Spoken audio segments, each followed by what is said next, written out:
చైనాలో సరికొత్త కుంభకోణం దేశాన్ని కుదిపేస్తోంది. ఆ వివరాలేంటో చూద్దాం. చైనాలో 2008లో ఆహార కల్తీ కుంభకోణం దేశాన్ని కుదిపేసింది. ఇందులో భాగంగా నాడు మేలమైననే కెమికల్ ను పాల పౌడర్ లో కలిపి విక్రయించడంతో సుమారు 3 లక్షల మంది చిన్నారులు అనారోగ్యం పాలవగా 6 చిన్నారులు ప్రాణాలు కోల్పోయారు. ఈ క్రమంలో తాజాగా వంట నూనె కుంభకోణం తెరపైకి వచ్చింది. ఈ కుంభకోణం ఇప్పుడు చైనాని కుదిపేస్తోంది. అవును, చైనాను ఇప్పుడు వంట నూనెల కుంభకోణం కుదిపేస్తోందని తెలుస్తోంది. ఇందులో భాగంగా అత్యంత ప్రమాదకరమైన కెమికల్స్ ను రవాణా చేసిన కంటైనర్లను ఏమాత్రం శుభ్రపరచకుండానే తిరిగి అదే కంటైనర్లలో వంట నూనెలు నింపి తరలించినట్లు ఆరోపణలు వెల్లువెత్తుతున్నాయి. ఈ విషయం నెట్టింట గుప్పమనడంతో ఒక్కసారిగా దేశవ్యాప్తంగా ఆందోళనలు చెలరేగాయి. ఈ మేరకు బీజింగ్ న్యూస్ తాజాగా ఒక కథనం ప్రచురించింది. ఇందులో భాగంగా చైనాలో వంట నూనెను ఇలా ప్రమాదకరమైన కంటైనర్లలో తరలించడం అనేది ఆ పరిశ్రమలో అత్యంత సహజమని, అది బహిరంగ రహస్యమని వెల్లడించింది. దీంతో పాటు ఇంధన రవాణాకు ఉపయోగించే ట్యాంకర్లను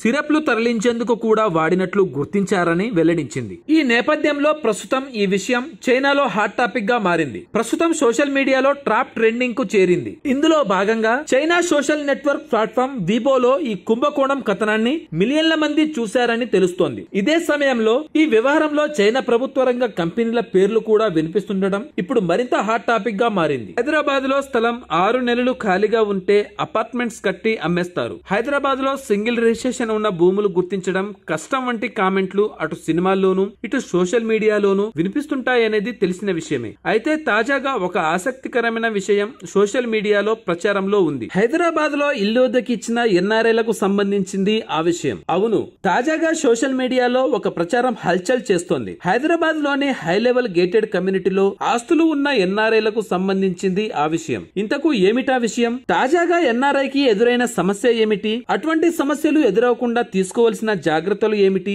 అనేవి ఇప్పుడు చూద్దాం. తాజాగా సోషల్ మీడియాలో వచ్చిన కథనాల ప్రకారం ఇటీవల హైదరాబాద్ లోని వెస్ట్ ఏరియాలోని ఓ హై లెవెల్ గేటెడ్ కమ్యూనిటీలో ఉన్న తన విల్లాను కొన్నేళ్ల క్రితం అద్దెకు ఇచ్చారు ఓ ఎన్ఆర్ఐ. ఇప్పుడు ఆయనకు అదే పెద్ద సమస్య అయ్యింది. ఈ క్రమంలో ఆయన ఇండియాకు తిరిగి రావాలని భావించారు. దీంతో అద్దెకు ఉంటున్న వారికి ఫోన్ చేసి ఖాళీ చేయాలని కోరారు. అక్కడే స్టార్ట్ అయ్యింది అసలు కథ. ఇలా ఇంటి యజమాని ఫోన్ చేసి ఖాళీ చేయమని అడిగితే అద్దెకు ఉంటున్న వ్యక్తి అందుకు నిరాకరించాడు. ఇదే సమయంలో కోర్టుకు వెళ్లాడు. ఈ సమయంలో ఉన్న పలంగా ఖాళీ చేయడం వల్ల అది తన కుమార్తె చదువుపై ప్రభావం పడుతుందని చెబుతూ స్టే ఆర్డర్ తెచ్చుకున్నాడు. పైగా అతడికి కమ్యూనిటీ పాలక వర్గం, లోకల్ పోలీసులతో సంబంధాలు ఉండడంతో అతడిని ఖాళీ చేయించడం ఎన్ఆర్ఐకి కష్టమవుతుందట. దీంతో చేసేది లేక అదే కమ్యూనిటీలో మరో ఇల్లు అద్దెకు తీసుకుని ఉంటున్నారంట సదరు ఎన్ఆర్ఐ. ఫలితంగా ప్రతి నెల 1,00,000కు పైగా అద్దె చెల్లిస్తున్నాడట. ఇలా సొంత విల్లా ఉన్నప్పటికీ అద్దె చెల్లిస్తూ మరో ఇంట్లో అద్దెకు ఉండాల్సిన పరిస్థితి ఎదురైందని వాపోతున్నారని అంటున్నారు. ఇక్కడ మరో ఆసక్తికరమైన విషయం ఏమిటంటే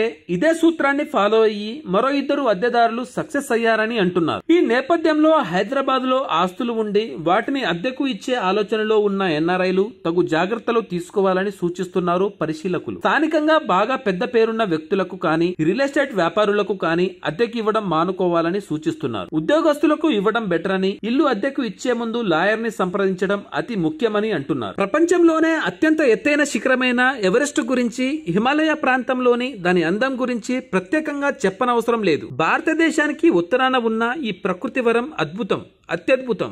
ఇక ప్రపంచంలోనే ఎత్తైన ఈ శిఖరాన్ని అధిరోహించాలని చాలా మంది అనుకుంటారు. కొంతమంది సాధిస్తుంటారు. మరికొంతమంది మాత్రం ఆ వాతావరణ పరిస్థితుల్ని తట్టుకోలేకో, ఆర్థిక స్తోమత లేకో, మరో కారణంతోనో తమ చిరకాల కోరికను అణిచివేసుకుంటుంటారు. అలాంటి వారి కోసం చైనాకి చెందిన డ్రోన్ తయారీ సంస్థ DJI గ్లోబల్ తాజాగా ఓ వీడియోను విడుదల చేసింది. డ్రోన్ సాయంతో చిత్రీకరించిన ఈ వీడియో అద్భుతంగా ఉంది. ఈ అద్భుతమైన తాజా వీడియో ఎవరెస్ట్ వద్ద ఉన్న పరిస్థితులను కళ్లకు కట్టినట్లు చూపించింది. ప్రస్తుతం ఈ వీడియో నెట్టింట వైరల్ గా మారింది. సముద్ర మట్టానికి సుమారు 3,500 మీటర్ల ఎత్తులో ఉన్న బేస్ క్యాంప్ నుంచి ఈ డ్రోన్ ని ప్రయోగించారు. ఎవరెస్ట్ శిఖరం అగ్రభాగం మీదుగా వెళ్తూ అక్కడ ఉన్న దృశ్యాలను ఈ డ్రోన్ చిత్రీకరించింది. ఈ వీడియోలో ఎవరెస్ట్ శిఖరం ఎక్కుతున్నవారు, దిగుతున్నవారు కూడా కనిపిస్తున్నారు. అంతేకాకుండా శిఖరానికి సమీపంలో తెల్లటి మంచు తుప్పటి కప్పినట్లు ఉన్న చుట్టుపక్కల ప్రాంతాలు కనువిందు చేస్తున్నాయి. ఇలా ఎవరెస్ట్ శిఖరాన్ని పూర్తిగా చూపించే అరుదైన వీడియో కావడంతో ఈ వీడియో వైరల్ గా మారింది. మీరు ఓ లుక్ వేయండి. పెన్సిల్వేనియాలో జరిగిన ప్రచార ర్యాలీలో అమెరికా మాజీ అధ్యక్షుడు డొనాల్డ్ ట్రంప్ పై సాయుధుడు హత్యాయత్నానికి పాల్పడ్డాడని తెలుస్తోంది. ఈ దిగ్భ్రాంతికరమైన సంఘటన ప్రపంచవ్యాప్తంగా తీవ్ర చర్చనీయాంశం అయిన సంగతి తెలిసిందే. అమెరికా అధ్యక్ష ఎన్నికల వేడికి ఈ ఘటన ఓ ఉదాహరణ అని కామెంట్లు వినిపిస్తున్నాయి. ఈ సందర్భంగా పలువురు రాజకీయ నాయకులు, సెలబ్రిటీలు, ట్రంప్ అనుచరులు, ప్రపంచ దేశాల పలు అధినేతలు ఈ దాడిని ఖండించారు. రాజకీయ హింస సహించరానిదని నొక్కి చెప్పారు. ఆ సంగతి అలా ఉంటే దాడి జరిగిన అనంతరం డొనాల్డ్ ట్రంప్ ముఖంపై రక్తంతో పిడికెళ్లి గాలిలోకి విసురుతూ ఫైట్ ఫైట్ అంటూ చేసిన దృశ్యాలు, ఫోటోలు వైరల్ గా మారాయి. పైగా ఈ ఘటన అనంతరం ట్రంప్ ఆత్మస్థైర్యానికి ఫ్యాన్స్ పెరిగిపోయారు. ఈ సందర్భంగా ట్రంప్ విజయావకాశాలు భారీగా పెరిగినట్లు పలు సర్వే సంస్థలు వెల్లడించాయి. బైడెన్ పై ట్రంప్ విజయావకాశాలు 70% పెరిగినట్లు తెలిపాయి. ఇదే సమయంలో ముఖంపై రక్తంతో పిడికిలి బిగించిన ట్రంప్ ఫోటోలతో టీషర్టులు వైరల్ గా మారాయి. అవును, చెవిపై బుల్లెట్ గాయం అనంతరం ముఖంపై రక్తపు మరకలతో కూడా ఆ వయసులో ట్రంప్ ఫైట్ ఫైట్ అంటూ అరుస్తూ చూపించిన ఆత్మస్థైర్యానికి సంబంధించిన ఫోటోలతో కూడిన టీషర్ట్లు ఇప్పుడు ఆన్లైన్ లో వైరల్ గా మారాయి. ఇదే సమయంలో నెట్టింట ట్రంప్ ఆత్మస్థైర్యానికి సంబంధించిన కామెంట్లు వైరల్ గా మారుతున్నాయి. ఈ సమయంలో ట్రంప్ ఫ్యాన్స్ సంఖ్య పెరిగిందని అంటున్నారు. సౌత్ చైనా మార్నింగ్ పోస్ట్ లోని ఓ నివేదిక ప్రకారం దాడి జరిగిన 2 గంటల్లోనే మొదటి బ్యాచ్ టీషర్ట్లు అలీబాబాకు చెందిన ప్రముఖ చైనీస్ ఈ కామర్స్ ప్లాట్ఫామ్ టోవాబోలోలో అమ్మకానికి వచ్చాయి. అయితే ఈ ధోరణి చైనాకు మాత్రమే పరిమితం కాలేదు. యుఎస్ లోను ఫైట్ ఫైట్ ఫైట్ అని చెప్పే టీషర్ట్లు రన్నింగ్ లో ఉన్నాయి. ఆఫీసుల్లో ఉద్యోగాలు చేసేటప్పుడు కొన్ని సందర్భాల్లో బాస్ తో, మరికొన్ని సందర్భాల్లో కొలీగ్స్ తో ఇబ్బందులు ఎదురవటం సహజం. అయితే కొన్నిసార్లు ఈ తరహా ఒత్తిడి మరి ఎక్కువైపోతుంది. దీంతో ఫ్రెండ్స్ తో బార్కెళ్లి బాస్ ని తిట్టుకోవడం కాకుండా ఈ తరహా సమస్యల నుంచి బయటపడేందుకు చైనాలోని ఉద్యోగులు కొత్త తరహా మార్గాన్ని ఎంచుకున్నారు. ఇందులో భాగంగా boss for sale and colleagues for sale అని ప్రకటనలు ఇస్తున్నారు.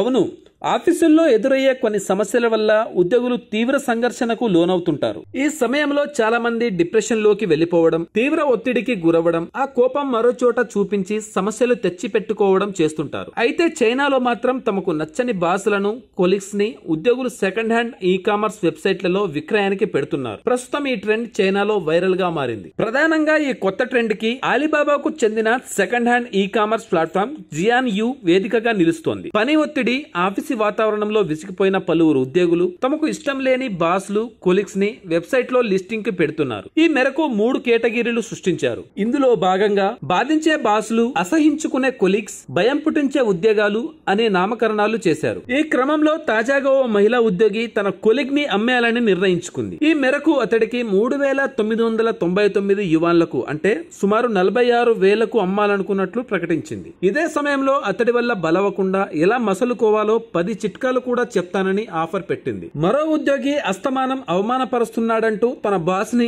500 యువాన్లకు అంటే సుమారు 5,750 రూపాయలకు అమ్మకానికి పెట్టాడు. అయితే ఇదంతా నిజమమ్మకం కాదు. ఆఫీసుల్లో ఎదురవుతున్న ఇబ్బందుల వల్ల వస్తున్న మానసిక ఒత్తిడిని తగ్గించుకునేందుకు చైనాలో పలువురు ఉద్యోగులు అనుసరిస్తున్న ఓ విధానం మాత్రమే. దీన్నే అక్కడ వర్క్ స్మైల్ అని పిలుస్తున్నారు. ఆఫీసు నుంచి వచ్చిన తర్వాత తమకు ఇబ్బంది పెట్టేవారని ఇలా ఆన్లైన్ లో అమ్మకానికి పెడితే ఒత్తిడి తగ్గుతుందని భావిస్తున్నారంట. Thanks for watching.